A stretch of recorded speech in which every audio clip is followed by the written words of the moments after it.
Hey Josh from Nine here, mate. Hope you're going well.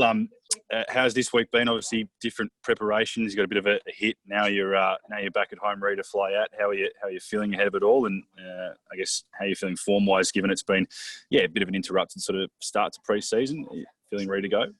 Yeah. It's obviously it's been a bit different. There's been no change to the Shield stuff. That was still the same. Everything's sort of been a bit all over the place, really. But no, I got a good week of training in this week. All the boys are really excited to go and just can't wait to get going now. Really, we had a intra-squad game on Thursday, and then we've had a couple of Premier Cricket T20s as well. So plenty of time to prepare, and I think the boys will get a couple of sessions in when we get to Hobart before we play on Saturday. Bit of unfortunate news about Ash, obviously with that injury. A bit of a shame because it looked like you guys were finally going to have that sort of full strength bowling lineup. How much of a miss is he going to be for the start of the season? Yeah. It's a shame for Ash. I know he loves playing Big Bash cricket, so to not have him is a bit of a shame. But we've got so much cover in our squad and so much depth that I'm sure whoever comes in will do a good job for us. And like you said, it's exciting to have. Seems like we've got all our bowlers fit at the minute, so to have all them ready to go, it's looking good for us. Corey does come into the squad, and I guess with probably not as much spin depth, there's a genuine chance he might get a game early in the season. But you obviously batted against him in the nets, during this pre-season. Can you tell us a bit about his style and I guess what his sort of assets are as a spinner? Yeah, he's actually quite tall for an off spinner. He works so hard at his game. He absolutely loves spin bowling, and I think he's got a really good relationship with Ash Agar as well, and they sort of pick each other's brains. And he just works really hard at his game and loves bowling spin. He's quite tall, gets a bit of bounce, gets a bit of dip on the ball, and he's a very good bowler. He hits difficult lengths, and he's hard to hit. So I'm sure if given the opportunity, he'll do a great job for us. Thanks, mate. Cheers. Perfect. Ash from Channel 10. Yeah, good day, Josh. Ash here. Was just wondering whether or not you'd had any contact with Jason Roy and Liam Livingston. Obviously, their tour got cancelled and, heading back over here to play. Have you touched base with them at all and how they're faring? I spoke to Livo maybe a week ago, just around, just basically just a bit of a catch up.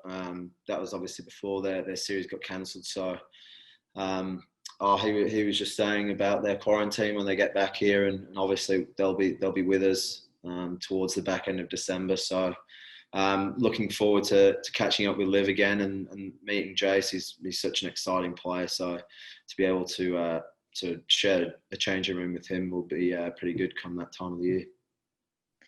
And just a little bit on Mitch Marsh. I mean, when we last spoke to him, he was quite hopeful of that, he might have been available for Australia A, which didn't sort of pan out, but definitely was hoping to be available for the start of the BBL. How's he been looking, and do you think that he'll be putting his hand up for selection? I think he's looking really good. We had a bit of a centre wicket training this morning actually, and he was running around in the field and looked good. So I don't see any reason why he wouldn't start. I mean, I don't think he'll bowl for a while, but I'm not part of the medical team, but he looked good today. So I'm not 100% sure how he's tracking with his ankle, but he was running around fine today. So I'm confident he'll play early in the year. And also just on Cam Green, I don't know if you've been watching too much of the Australia A, but it looks like he's in sensational form. Really good with the bat, getting that century, and then also this morning a couple of wickets. Just as a teammate, how proud are you of him? And do you think that he's putting his hand up for selection with the Test? Yeah, definitely, he's putting his hand up. Very proud of him. It's great to see him do well. I'm sure it's been spoken about a lot, but everyone knows how hard he's worked on his batting after he's gone through a difficult time with his back injuries. I'm rapt to see him do well again, and it's no surprise really, even with all this talk around of test call-ups and selections and stuff like that. He's so level-headed and down to earth, and I think that's shone in the way he's gone about his batting at the minute. And no surprise to see him score another 100, to be honest. And then obviously Last time I checked, he had 2 wickets this morning, so it's great to see him bowling well as well.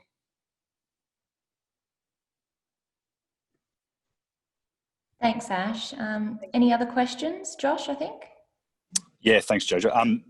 You mentioned before, Josh, with obviously Livo being out and obviously going to have to quarantine before he can join the squad. You guys were sort of the Bash brothers a little bit last year at the top of the order. Are you a bit disappointed that he's not going to be with you to start the season? Oh yeah, we got on pretty well last year, me and Liv, and obviously had some good partnerships. So it would be nice to catch up with him again when he's out of his quarantine. But we've got plenty of exciting players. I mean, we've got Joe Clark who's come over as a replacement player for Jason Roy, and spent a bit of a time with him while he played Premier Cricket in Perth a few years ago. So looking forward to batting with him, and obviously Colin Munro as well. He's a devastating batter at the top of the order, and we've seen what he's done for New Zealand and various franchises around the world. So really looking forward to catch up with those guys also.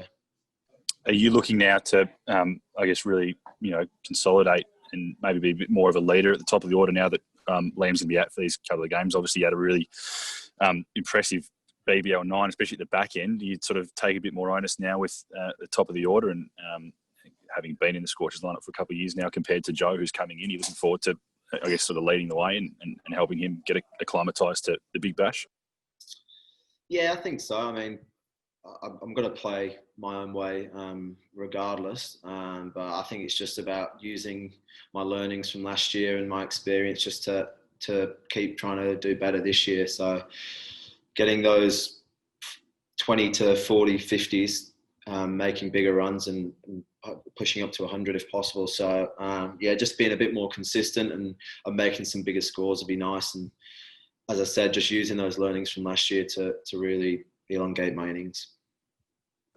Beautiful, mate. Good luck. Thanks for that. Thank you. Perfect. Thanks, Josh. Is there any other questions, or I think that was...